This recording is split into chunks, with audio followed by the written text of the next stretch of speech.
Bonjour, dans ma nouvelle capsule vidéo d'aujourd'hui, j'aimerais faire un nouveau retour sur le fonds d'auto-assurance. Je trouve que c'est quand même important d'en parler, même si j'ai déjà plusieurs articles et plusieurs capsules vidéo qui traitent de ce nouveau fonds-là. Il restait encore quelques sujets à élaborer. Donc, le fonds d'auto-assurance avait été une première fois adopté lors du projet de loi 141 le 13 juin 2018 dernier. Cependant, à ce moment-là, le gouvernement donnait seulement les grandes lignes des modifications qu'il voulait apporter en matière d'assurance en copropriété divise et avait mentionné à l'époque son intention de publier un règlement dans les 24 mois suivant l'adoption de ce projet de réglementation-là, dans un projet de règlement dans lequel il allait donner les détails de ses intentions, des modifications qu'il voulait apporter.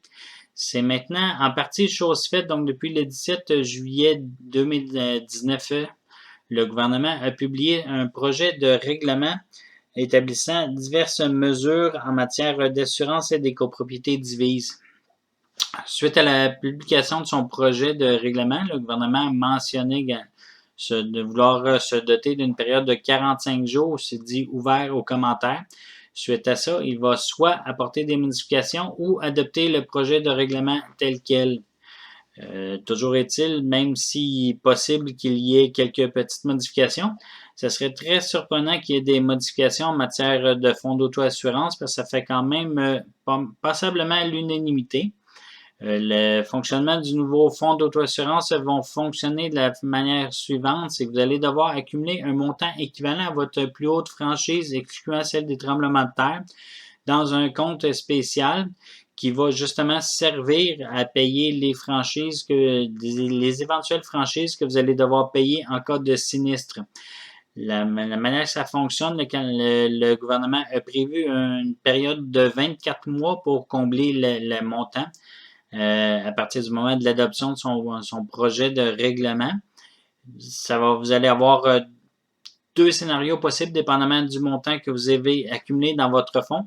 Si jamais vous avez moins de 50% de l'argent d'accumuler, vous allez devoir au courant de l'année cotiser un montant équivalent à 50% de votre fonds. Et si vous avez plus de 50%, mais vous allez devoir cotiser la différence entre les deux.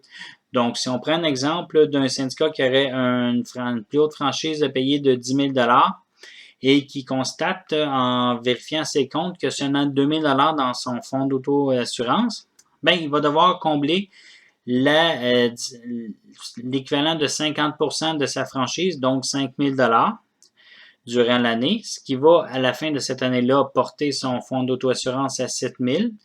Et il va devoir refaire à nouveau l'exercice. Et ce fois-là, il va constater que 7 000 7 000 c'est plus que 50%.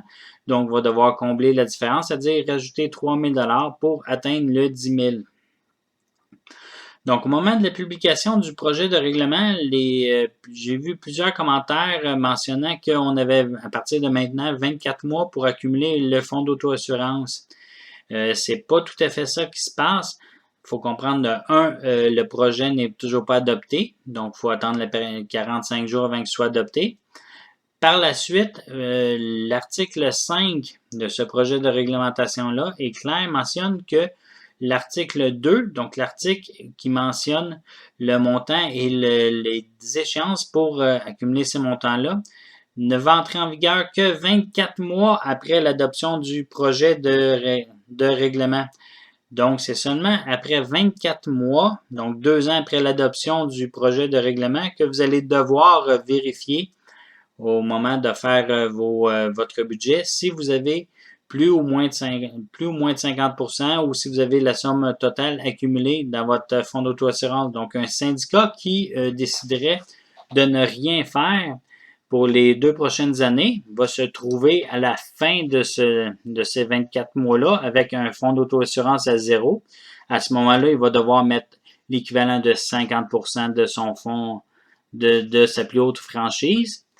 Et l'année d'après, il va se trouver avec seulement 50%, donc il va devoir mettre 50% à nouveau.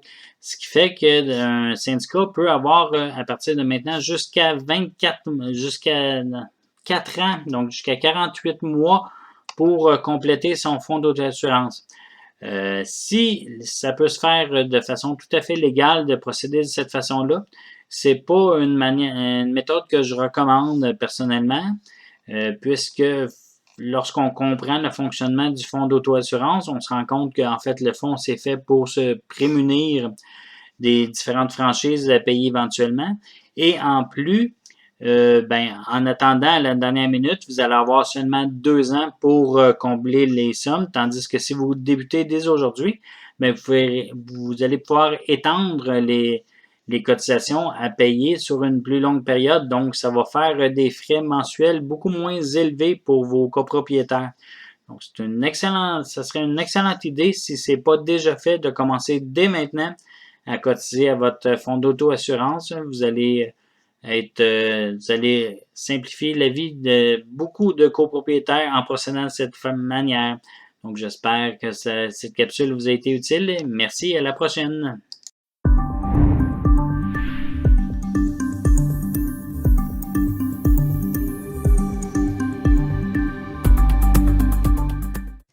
Bonjour, dans cette première vidéo, j'aimerais vous présenter mon métier qui est celui de gestionnaire de copropriété. Avant de commencer exactement à vous définir mes tâches, il faut savoir qu'un syndicat de copropriété, c'est un OSBL, donc un organisme sans but lucratif qu'au niveau du Québec est enregistré auprès du registraire des entreprises. Comme tout OSBL, il doit y avoir un conseil d'administration. Dans le cas d'un syndicat de copropriété, le conseil d'administration sont des membres qui sont élus, en général des copropriétaires, mais ce n'est pas nécessairement obligatoire, qui sont donc élus pour un certain mandat, qui ont pour objectif d'administrer le syndicat. Essentiellement, le syndicat de copropriété a comme objectif de maintenir l'immeuble dans lequel les copropriétés sont, donc entretenir le bâtiment, entretenir les différents équipements, piscines, ascenseurs, etc., dans le but de les conserver et de permettre à tous les copropriétaires de pouvoir en jouir. Ce qui est important de savoir, c'est que le nombre de membres du conseil d'administration va varier d'un syndicat à l'autre. En fait, ça dépend des besoins et pour savoir exactement le nombre de membres, il faut se référer au document d'acte constitutif de la copropriété qui va décrire le nombre de membres ainsi que leurs termes et leur façon, le mode de sélection. En général, c'est un vote lors de l'Assemblée générale. Il faut savoir qu'en tout temps, le pouvoir décisionnel va demeurer dans les mains des administrateurs. Donc, même si vous choisissez de signer un contrat de gestion avec le gestionnaire qui donne tous les services, donc service clé en main, le pouvoir décisionnel reste quand même dans la main des copropriétaires. C'est eux qui prennent les décisions. Le travail du gestionnaire, lui, à ce moment-là, est d'aider les membres du conseil d'administration dans leur prise de décision. Donc, ça peut être par des conseils et ça peut être également aussi de s'occuper de la gestion quotidienne de la documentation. Par exemple, produire les différents registres du syndicat, le registre des copropriétaires, le carnet d'entretien, faire la correspondance entre les copropriétaires et les membres du conseil d'administration. Ça peut être aussi de faire des soumissions lors de travaux et de payer les sous-contractants, percevoir les charges des copropriétaires. Donc, différentes tâches administratives qui ne nécessitent pas de prendre de décision, mais bien d'administrer le syndicat. C'est ce que le gestionnaire de copropriété va faire. Souvent, on me demande, combien ça coûte? Ça, la réponse, il n'y a pas vraiment de réponse rapide, en fait. Ça varie beaucoup selon la taille du syndicat, selon les besoins du syndicat. Donc, plus un syndicat est gros en général, plus il y a de tâches et plus il y a de travail complet. Aussi, s'il s'agit d'un syndicat simple où il y a juste un bâtiment avec un peu de terrain puis un stationnement, c'est beaucoup plus simple qu'un syndicat qui va avoir plusieurs services comme des tennis, des piscines, etc. Donc, le tarif va varier. Pour savoir, en fait, la seule façon de savoir exactement combien pourrait coûter un gestionnaire de copropriété pour votre syndicat, c'est de tout simplement me contacter. Ça me fera un plaisir de vous soumettre, de faire une soumission gratuite et sans engagement de votre part et vous pourrez savoir exactement quels sont les coûts et en quoi je peux vous aider et quels services je peux vous offrir parce que ça aussi, ça peut varier selon vos besoins. Donc, au plaisir d'avoir de vos nouvelles. Au revoir.